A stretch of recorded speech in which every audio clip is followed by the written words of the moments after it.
কিছুটা আছে সন্তোষমূলক। আর আসলে কিছু আবার যেমন এই তামাক যেটা সেটার দাম বাড়ছে। এরপরে আমরা যারা ব্যবসায়িক, বিশেষ করে অনেক সিন্ডিকেট আছে আগে এগুলার স্টক করে এখন মানে রাতারাতি কোটিপতি হইতেছে। তো যাই হোক, আসলে বর্তমান মূল্য পরিস্থিতি যেটা কিছুটা আছে অস্বাভাবিক। যেমন আপনার এই যে কাঁচা বাজার, গতকালকে বাজার হয়েছে, আজকে কাঁচা বাজার হুড়ুর করে সব কিছু দ্বিগুণ হয়ে গেছে।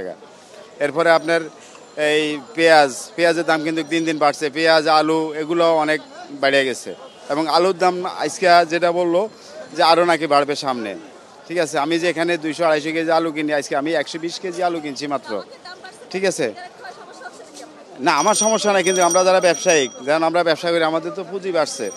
এরপরে যারা স্টক করে ওরা কি করছে, বাড়ার আগে দাম স্টক করে ওরা দেখা গেছে নিজেরা বাড়াই দিচ্ছে।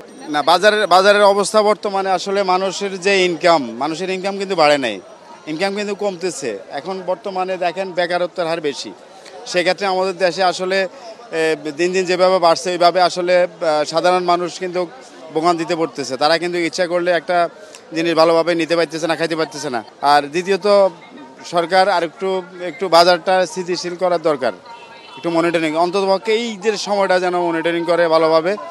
ধন্যবাদ। হ্যাঁ, বাজারে প্রত্যেকটা সবজির দাম এখন মোটামুটি আজকে ধরেন পর্যাপ্ত সবজি আছে বাজারে, কিন্তু তারপরে দাম অনেক। গত সপ্তাহের তুলনায় এই সপ্তাহে প্রত্যেকটা সবজি 10 টাকা 20 টাকা বেশি। টমেটোর কেজি ছিল যেখানে 50 টাকা 60 টাকা, সেটা এখন 80 থেকে 100 টাকা 120 টাকা। এই যে মারফা, শসা, এগুলো প্রতি কেজি 40 টাকার মতো দাম বেড়ে গেছে।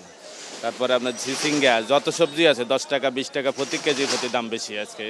গত এক সপ্তাহের তুলনায় এক সপ্তাহ পরে এসে প্রত্যেক সবজির দাম এরকম বেশি।